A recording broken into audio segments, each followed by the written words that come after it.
kami muliakan Kiai. Langsung saja kami ingin bertanya mengenai mungkin setiap orang itu punya masa lalu yang kurang baik atau yang kita sebut masa-masa jahiliyahnya semenjak dia akhir kali ya. Mungkin kita nggak tahu berapa banyak kewajiban kita yang kita tinggalkan kepada Allah Subhanahu wa Ta'ala, terutama sholat kita, dan ini wajib kita pokok. Nah, karena mungkin sudah lama kita sudah lupa, banyak yang lupa. Nah, ini bagaimana caranya, sedangkan di sisi yang lain kita juga pengen sholat tahajud, sholat duha, sedangkan itu adalah sunnah. Ini bagaimana, apa kita mendahulukan qadha kemudian baru sunnah atau seperti apa? Apa kita qadha dulu, apa nanti kita sholat sunnah seperti itu? Nah, kemudian yang kedua, bagaimana apabila kita punya hutang yang kecil-kecil yang tidak terhitung dan kita tidak ingat ini cara membayar seperti apa? Sebab kalau yang besar mungkin kita ingat bisa seperti tadi caranya. Nah, kalau yang kecil-kecil yang 1.000, 2.000, 5.000 maka sudah terlalu lama kita sudah lupa. Nah, itu bagaimana caranya? Mungkin ini aja. Jadi terima kasih. Assalamualaikum warahmatullahi wabarakatuh. Waalaikumsalam warahmatullahi wabarakatuh. Agama ini tidak datang untuk memberatkan kita. La yukallifullahu nafsan illa wus'aha. Allah tidak membebani kita kecuali yang dimampuhi kita. Sehingga bagaimana kita membayar hutang yang kita sendiri lupa? Kalau lupa, ya mau bagaimana? Orang kita aja lupa. Ini yang ditanya lupa hutangnya apa lupa nominalnya, kan begitu ya. Kalau kata kita kayaknya saya punya hutang sama dia nih, tapi saya lupa, begitu, lupa. Kalau kemudian kita lupa, murni lupa, ya anda dipaksa.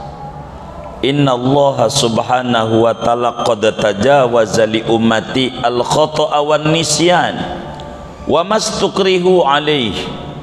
Allah maafin pada umatku tersalah, lupa. Kayak kita lagi puasa, makan siang-siang lupa, kalau lagi puasa dimaafin, enggak batal.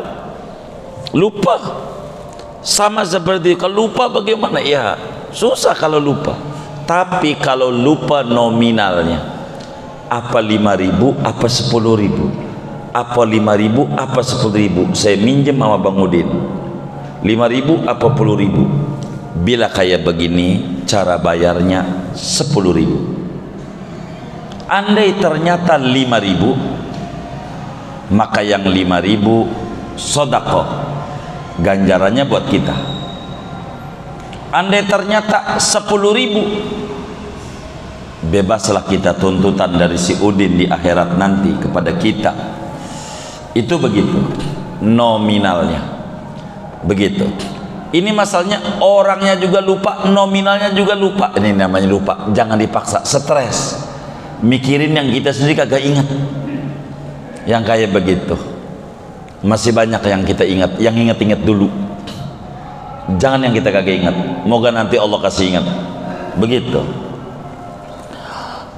Itu begitu kalau hutang. Pokoknya kalau hutang ragu 5.000 apa 10.000, ambil yang gede.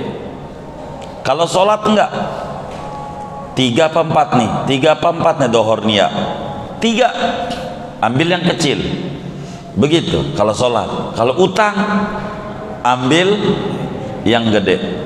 Kalau kelebihan, begitu. Itu caranya begitu. Ketika kita lupa nominalnya, lebihnya ganjaran buat kita. Begitu. Sebab dibanding kita haji, masih gedean balikin duit orang. Kata Imam Ja'far Shadiq radhiyallahu taala an, raddu daniqin min haramin afdalu indallah min samanina hijjatan fil Islam. Ngebalikin duit 1000 yang kita nyolong lebih gede ganjarannya dibanding 80 kali haji ke Mekah. 80 kali hajian. Lagi sehari aja 60 juta kali 80. Wah, udah bingung hitungnya itu. Begitu, udah bingung. Dibanding kayak begitu, balikin lebih gede.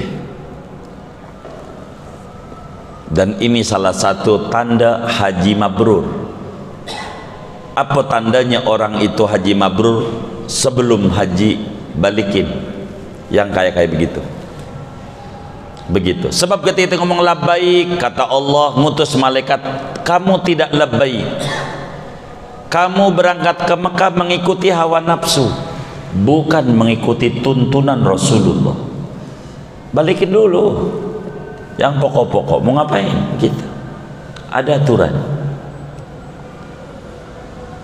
Kalau seperti itu, lalu bagaimana dengan puasa Ramadan? Kita lupa. Masalahnya kita ingat dulu, kapan mulai kita insaf? Yang tadi disebut jahiliyah. Dulu kita jahiliyah. Umur berapa kita jahiliyah? Dan kapan kita insaf? Kita insaf umur 30 saat nikah, baligh 15. Baik, dari 30 menuju 15 ada 15 tahun. Ini kita ingat-ingat. Kira-kira kita nggak puasa berapa hari? Saya kagak ingat. Pokoknya saya nggak puasa. Nih enggak ingatnya ini saban hari kan nggak puasa? Enggak. Ada yang nggak puasa. Saya antara 3 apa seminggu. Kalau kayak begitu seminggu. Berarti yang dia ingat seminggu. Seminggu yang dia bayar puasa Ramadannya. Kata dia, kayaknya sih saya waktu itu ya habis saban hari dia kagak puasa. Iya, sebulan. Caranya Senin Kamis, Senin Kamis, Senin Kamis, Senin Kamis. Niat saya puasa esok hari, hari Senin mengkodok bulan Ramadan dan puasa Senin fardu karena Allah Ta'ala. Begitu juga Kamis. Ada orang ngajak makan, jangan buka karena puasa wajib, haram. Niatnya kudu malam, sesuai aturan puasa wajib. Artinya orang dirayu juga jangan. Lah puasa sunat, enggak, saya lain ini. Saya minta izin gak makan, kalau boleh mentahnya aja.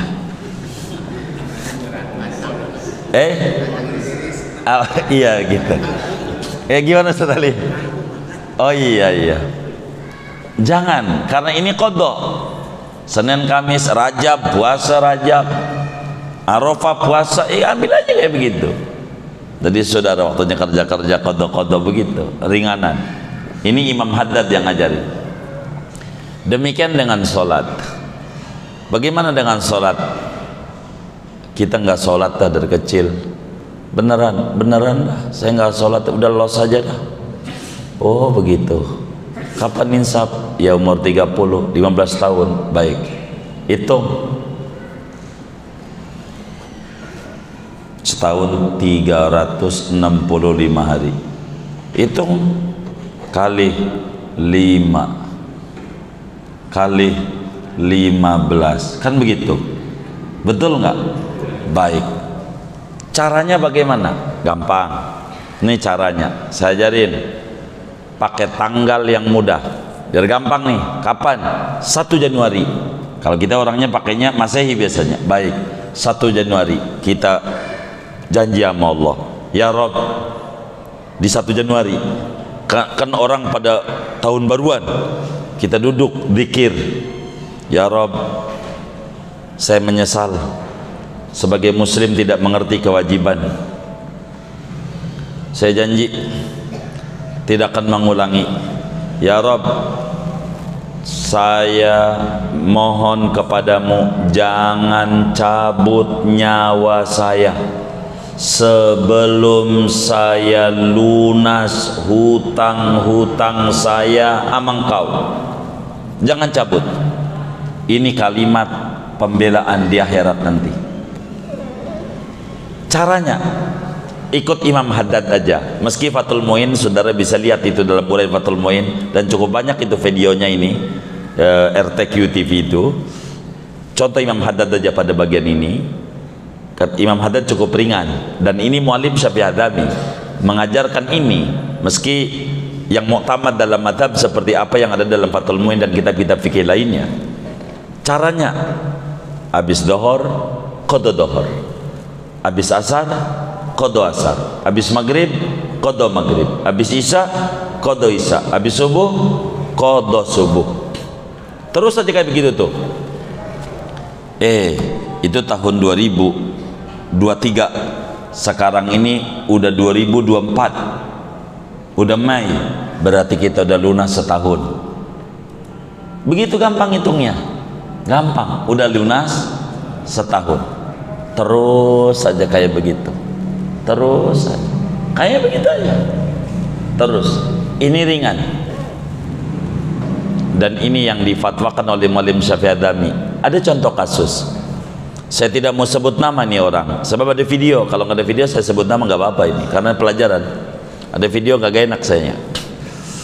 Satu hari di tahun 1999 Januari, masih Januari,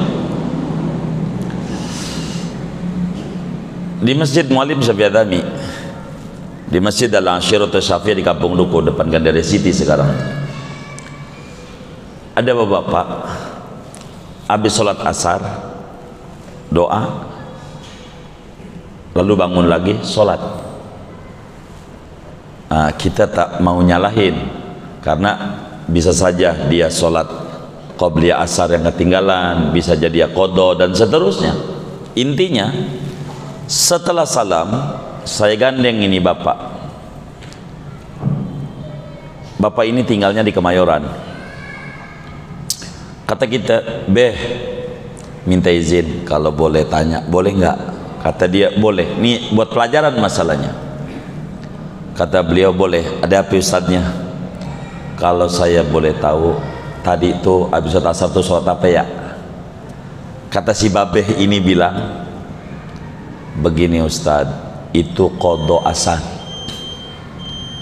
Nih babeh ini maklumlah dulunya, ya Allah, dulunya jahiliyah kalau kata abang kita ini. Babe ini baru mualaf, bahasanya mualaf gitu. Apa itu mualaf? Orangnya mu Islam KTP-nya, tapi ya kayak begitu dah, baru insaf bahasanya, cuman istilahnya dia babe ini mualaf. Lalu ketemu sama Pak Iyai Syafi'i Hadami. Kata beliau, saya ketemu sama beliau, lalu saya ngadu. Nah pertanyaannya kayak Pak Ustadz ini nih, begitu bertanyanya. Artinya dalam sebuah pertanyaan yang beliau ceritakan itu, suruh kodoknya begini. Kata beliau ini jawab, ini nih hari ini seingat saya dengan tadi asar ini saya sudah 15 tahun lunas. Artinya dari 15 tahun yang lalu. Karena tanggalnya nak diajarin dohor qadha dohor, asar qadha asar, maghrib qadha maghrib, isya qadha isya, subuh qadha subuh, begitu ringanan. Sementara Fathul Muin pedalaman 3 itu bisa dilihat, itu keras fikih itu begitu. Ini ringan dan ini Imam Haddad. Jadi ketika ditanya sholat sunat, ya mau sholat sunat dah, meski yang sesungguhnya kalau dia paham, kita sholat tahajud 70 kali salam berarti 140 rakaat, bener nggak? 70 kali 2 140 rakaat tuh, 140 rakaat tuh tahajud. Ama kita qadha subuh itu masih gedean qadha subuh. Nanti di akhiratnya 140 rakaat 70 kali salam sholat sunat dapat menutup satu sholat wajib di akhiratnya. Bila kita ninggalin sholat wajib, kan pertama kali ditanya sholat, dicek sholat sunatnya mana yang diterima mana yang tidak. Dari 70 kali sholat sunat menutup sholat wajib satu, 70 kali sholat sunat, sholat wajib satu, 70 kali sholat sunat, sholat wajib satu. Maka bila dia cerdas, daripada tahajud sampai 70 kali salam, coba dia qada subuh 70 hari, udah lunas. Cerdas, cerdas.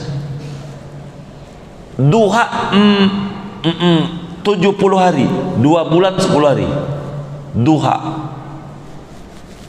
ama qada subuh atau qada dohor, terserah, dari yang 5 waktu sekali. Masih di akhirat 70 hari sholat duha baru menutup sholat subuh yang ditinggalkan satu. Coba di sholat duha tuh buat qada aja, doanya duha, cerdas namanya. Begitu. Dia tahajud, doanya doa tahajud, padahal qada dia, cerdas namanya. Itu begitu. Tapi kata Imam Haddad, udah habis dohor qada dohor, habis asar qada asar, habis maghrib, habis subuh, begitulah. Andai belum lunas wafat, nih bahasa uraiannya. Di akhirat nanti Allah bakal periksa. Yang pertama kali periksa sholat. Ente ini rapotnya merah, banyak merahnya, begitu, banyak kosongnya. Kan kita jawab, ya Rob, saya kan udah janji di dunia jangan cabut dulu sebelum lunas. Ngapa sebelum saya lunas kau cabut? Kan sudah janji. Ini mendatangkan rahmat Allah di akhirat, dimaafin. Karena kita umur nggak paham, maka pasang janji itu. Janji kita bayar, jangan cabut dulu, jangan cabut dulu. Begitu. Utang nih, ya Allah, jangan nunggu ahli waris. Kita tulis di kertas, duit si anu yang saya pakai sekian, duit si anu yang saya pakai sekian, duit si anu, duit si anu, duit si anu, duit si anu. Tulis sekarang, jangan nunggu ahli waris. Bayar, angsur. Kenapa? Nanti diumumin di masjid.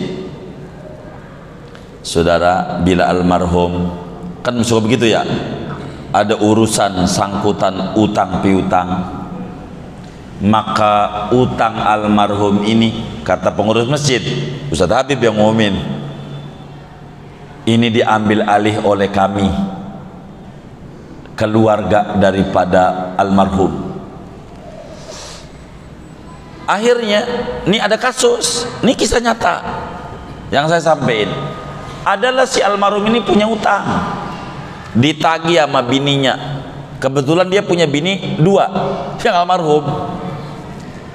Ditagih sama bininya, bini tuanya, sama orang nih, karena ada bahasa begitu dari pengurus tuh, perwakilan dari keluarga.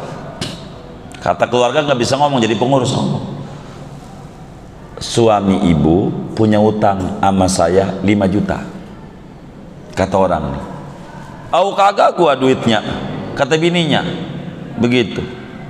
Tapi disuruh begitu, siapa yang ngomong? Itu pengurus masjid. Nagih aja sama dia ngomong tanggung jawab. Begitu. Itu pengurus masjidnya, dia bingung, dia ngadu sama saya. Ini kisah nyata mas, ini gimana ini? Ya kagak, ente kagak salah, ente kan ngomongnya begitu. Kami sebagai keluarga almarhum, bukan ente kan wakil. Ya nggak apa-apa. Ujungnya yang saya mau maksud, kagak dibayar juga. Jadi enak dia mali waris, bisa jalan-jalan, jual tanah kita disiksa di kubur. Mau ngapain hidup? Capek. Udah di dunia aja udah sengsara, jangan sampai di kubur sengsara. Bayar. Begitu, bayar. Janji Allah bakal ganti kalau ada niat. Yang menyebabkan kita susah begini. Saya ngutang sama Ustaz Habib. Berapa? 5 juta. Kata Ustaz Habib, kapan bayarnya? Pak Haji, kata kita seminggu lagi. Begitu. Seminggu kemudian kita nggak bayar, atau 3 hari kita udah ada duit, mestinya kita bayar, belum seminggu. Padahal sekarang bayar, nanti juga bayar. Kan janjinya seminggu. Ke Allah kan baik. bisa aja kita ditolongin sebelum jatuh tempo. Cuman kata kita entar aja. Udah seminggu, ayo Ustaz Habib mau duitnya banyak, begitu orangnya dah nggak nagih. Ini yang bikin jadi susah, mengulur-ulur taubat, jadi sengsara, makin acak-acakan finansialnya yang kayak begini. Itu yang terjadi. Oleh karena itu, bila kita ada ninggalin sholat, ya kita cicil kayak begini. Ini yang paling nikmat. Dulu Ustaz, saya pikir ini fatwa ijtihad Muallim Syafi'i Adami. Setelah bapak ini bercerita, ada yang nanya juga di majelis, beliau jawab begitu, saya pikir fatwa beliau begitu. Artinya karena di Fathul Muin keras begitu bunyinya, nggak boleh sholat sunat masalahnya, dan kudu waktunya habis, nonton TV aja nggak boleh, itu bunyi Fathul Muin itu begitu gitu. Apalagi nongkrong-nongkrong di warung kopi udah kagak boleh aja, itu real. Tapi kok ini ringan, ternyata ke atasnya itu adalah sadah ba'alawi. Imam Haddad yang ratib yang kita baca tuliskan itu, yasiru wala tu'asiru, kasih mudah, yang penting janji. Kayak begitulah dohor, qada dohor, terserah teknisnya, mau sebelumnya mau sesudahnya, itu teknis namanya, terserah saudara. Itu semuanya begitu, dan ini cara yang paling hemat. Berapa? Ya seingat kita aja, yang kita ingat. Jangan kita stresin yang kita kagak ingat, puyeng kita, puyeng kita disuruh ngejumlah dosa-dosa kita sampai modar kita gak ketemu ini gitu, puyeng. Jadi yang kita ingat aja mana. Bila Allah kasih ingat sama kita, ada petunjuk baik, Allah menghendaki kita jadi orang mulia, itu luar biasa. Kurang lebih ini yang saya bisa jawab. Panjangnya dalil ini ada di dalam Fathul Muin itu, di RTQ nomor urut berapa lah saya kurang paham itu, urusan qada salat itu gitu. Itu cukup detail di sana, tapi sekelumit ini amat sangat luar biasa buat kita, dan banyak dikerjakan oleh kawan-kawan kita. Semuanya kayak begitu, jadi kayak begitu, nggak apa-apa.